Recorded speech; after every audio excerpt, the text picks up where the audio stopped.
ผมไปพลิกดูหลายรอบภาพรวมขออภัยนะครับทั้งขี้หกทั้งขี้เลเลยครับรัฐบาลมีเวลาผ่านมาไม่รู้กี่เดือนแล้วครับแต่รัฐบาลไม่ถาม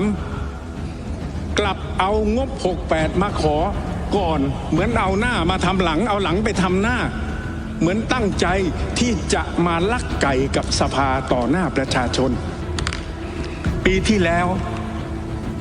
ผมกราบเรียนท่านประธานว่านายกเป็นนักกู้ถุงเท้าสีชมพูปีนี้เห็นทีจะต้องให้เป็นนักกู้ผ้าขาวม้าพันคอคุณจุรินทร์ลักษณะวิสิทธิ์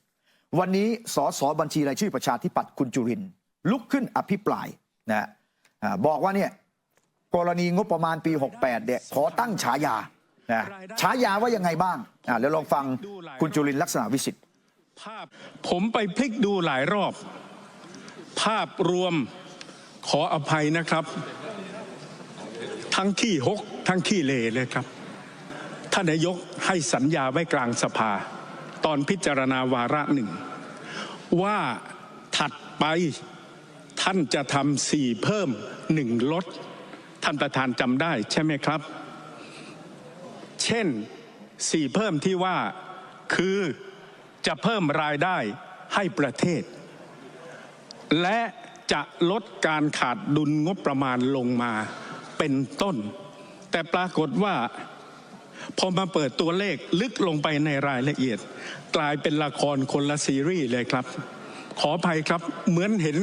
สภาเป็นศาลาโกหกเพราะมันไม่ได้เป็นไปตามนั้นและถ้าดูลึกลงไปยิ่งกว่านั้นอีกรายละเอียดก็ไม่ได้งดงามอย่างที่ท่านนายกได้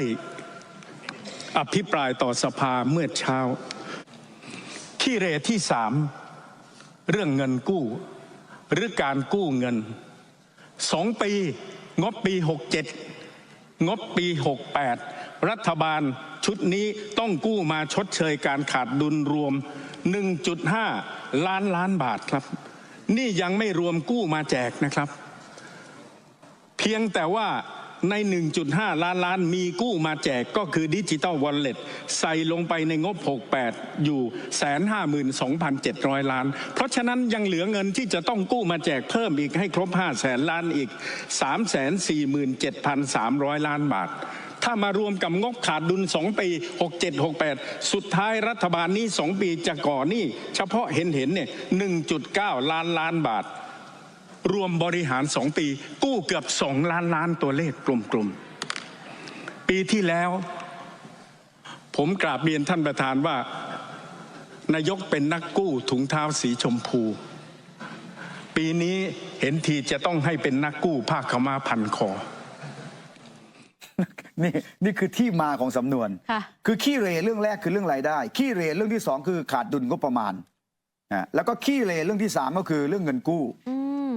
แล้วก็ขี้เหร่เรื่องที่4ก็คือตั้ง GDP เกินจริงตีฟองแล้วก็ขี้เหร่เรื่องที่5ก็คือโครงการดิจิทัลวอลเล็ตจากนโยบายเรือธงกลายเป็นนโยบายเรือเกลืออันนี้ที่คุณจุรินทร์เนี่ยอภิปรายแล้วที่มาของเงินมาจาก3 แหล่งงบปี68งบปี67แล้วก็เงินธกส.ซึ่งนักวิชาการยืนยันว่าไม่สามารถเอามาให้รัฐบาลทำโครงการนี้ได้เพราะเจตนารมณ์ของกฎหมายธกส.ต้องเป็นเรื่องของเกษตรกรทำไปก็ฝืนทำผิดกฎหมายคุณจุรินทร์จึงตั้งคำถามว่าตอนนี้รัฐบาลมีเงินครบหรือยังที่จะใช้ในโครงการนี้หรือว่ายังไม่มีเงินสักบาทที่จะใช้ต้องรออนุมัติจากงบประมาณฉบับนี้แหละเพราะฉะนั้นโครงการนี้จึงเป็นโครงการที่ประกาศเอาไว้แต่ในทางปฏิบัติจริงเนี่ยก็ยังอย่างที่เห็นอยู่เนี่ยเป็นเรือเกลือพูดง่ายๆแล้วก็ตอนท้ายคุณจุรินทร์ก็ตำหนิรัฐบาลว่ายังไม่ถามความเห็นจากกฤษฎีกาอีกตอนนี้ทั้งที่อนาคตเหมือนกับแขวนอยู่บนเส้นได้ไปฟังประเด็นนี้จากคุณจุรินทร์ลักษณะวิสิทธิ์จนถึงวันนี้รัฐบาลยังไม่ถามกฤษฎีกาเลยครับว่า172,000 ล้าน300 ล้านที่จะไปเอาธกส.มาใช้เนี่ยใช้ได้ไหมผิดกฎหมายหรือเปล่ารัฐบาลมีเวลาผ่านมาไม่รู้กี่เดือนแล้วครับ แต่รัฐบาลไม่ถามกลับเอางบ 68 มาขอก่อนเหมือนเอาหน้ามาทำหลังเอาหลังไปทำหน้าเหมือนตั้งใจที่จะมาลักไก่กับสภาต่อหน้าประชาชนทั้งที่ธกส.ยังไม่ถามกฤษฎีกาและถ้าสภาอนุมัติไปวันนี้วันหลังไปถามกฤษฎีกากฤษฎีกาบอกใช้ไม่ได้เงินก้อนนี้แล้วเงินวันนี้ทำไงครับที่สภาจะอนุมัติก็เป็นหมันสุดท้ายก็กู้มาแจกไม่ได้นี่ก็คือสิ่งที่ผมขออนุญาตตำหนิรัฐบาลผมถึงบอกมาตลอดว่าสุดท้ายจนวันนี้ดิจิตอลวอลเล็ตอนาคตยังเหมือนแขวนอยู่บนเส้นได้ที่รัฐบาลบอกแจกแน่1 ตุลา 67เป็นต้นไปที่พูดมาข้างต้นก็เพื่อที่จะกราบเรียนเป็นเหตุผลให้ท่านประธานได้เห็นครับว่างบ 68มันเหมือนงบเป็ดขี้เหร่จนถึงวันนี้เป็นงบเป็ดขี้เหร่แล้วอนาคตตอนนี้ดิจิตอลวอลเล็ตยังแขวนอยู่บนเส้นได้ยังไม่ถามกฤษฎีกาสักทีทีนี้ความเห็นผมเพิ่มนะคือการที่ไม่ถามทั้งที่ถามวันนี้กับถามวันหน้าคำตอบมันเหมือนกันไงได้ไหมแต่มันจะได้รู้ก่อนไงรู้ก่อนแก้ปัญหาได้ก่อนอันนี้เหมือนรอเวลาทำไมไม่ถามเหมือนกลัวความจริงเหมือนกลัวคำตอบหรือเปล่าเพราะฉะนั้นรัฐบาลควรจะรีบถามครับถ้าได้คำตอบมาวันนี้ยังไงมันจะได้มีแผน2ว่าจะเอายังไงไอ้เงินที่กันเอาไว้ในงบปี57หรือในงบปี58เนี่ยนะจะได้เอาไปทำอย่างอื่นหรือจะได้ลดการขาดดุลลงแต่รัฐบาลยังเอาให้มันเป็นความหวังไปเรื่อยๆเหมือนกับแขวนปลาทูบนขื่อเอาไว้เรื่อยๆเอาไว้เรื่อยๆแต่ยังกินไม่ได้หรอกแขวนเอาไว้เรื่อยๆแขวนเอาไว้นะให้เป็นความหวังในทางการเมืองอันนี้ข้อสังเกตผมนะตอนท้ายคุณจุลินทร์ลักษณะวิสิทธิ์เนี่ยตั้งข้อสังเกตถึงวาทกรรมที่เคยบอกว่าประเทศเนี่ยนายกเศรษฐายังถูกตามหลอกหลอนด้วยเรื่องนายก2 คนนะจนถึงวันนี้แล้วกระทบไปถึงการเมืองระหว่างประเทศ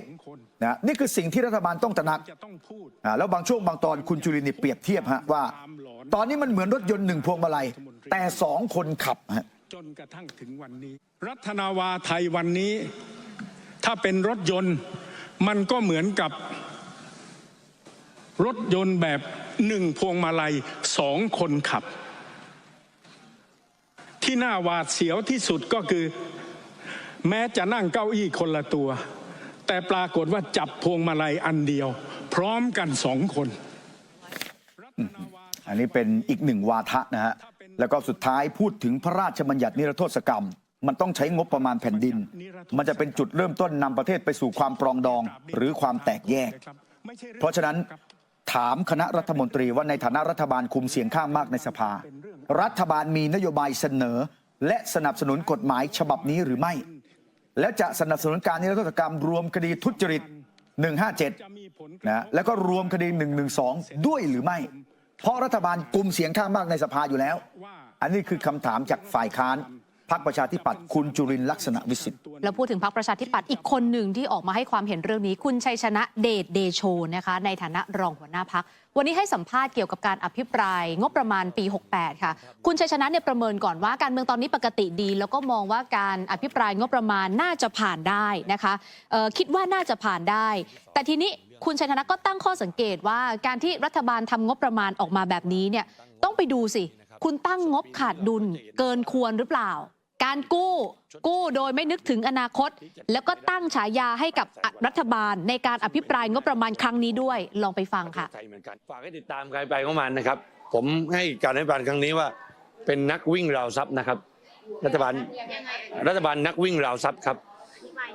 วิ่งราวทรัพย์ก็คือหมายความว่ากู้เดินหน้าไม่กังวลถึงสถานะการเงินการคลังแล้วเงินที่กู้มาแจกประชาชนแล้วบอกว่าเป็นผลงานตัวเองนักวิ่งราวทรัพย์ครับผมรัฐบาลนักวิ่งราวทรัพย์นะคะที่มาเป็นอย่างนี้เอง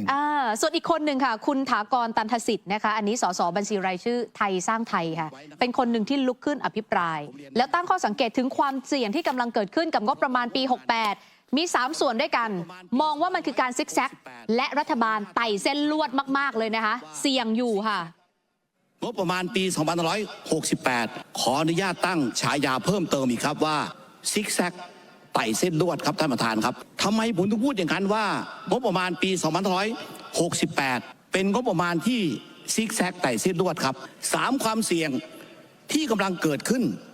กับงบประมาณปี 2568 ความเสี่ยงแรกก็คือแนวโน้มการจัดเก็บรายได้ไม่เข้าตามเป้าหมายที่คาดการไว้ครับท่านประธานครับ ซิกแซกไต่เส้นลวด ใช่ค่ะ อ๋อนึกภาพสิที่เดินไต่เส้นลวดไปนะ อ่าฮะ แต่จริงๆเวลาเดินไต่เส้นลวดเขาต้องมีถือไม้อย่างนี้นะ ค่ะ เพื่อทรงตัวนะ นะไม้ทรงตัวข้างหนึ่งอาจจะเป็นคุณทักษิณหรือเปล่าไม้ทรงตัวข้างหนึ่งใช่ไหมที่จะไต่เส้นลวดไปได้ ค่ะ แล้วอีกข้างหนึ่งเป็นอะไรที่ช่วยให้ไต่เส้นลวดอยู่ได้เนี่ยพรรคก้าวไกลหรือเปล่าที่เป็นฝ่ายค้านแบบเป็นฝ่ายคอยเหมือนอาจารย์แก้วสันบอกอะ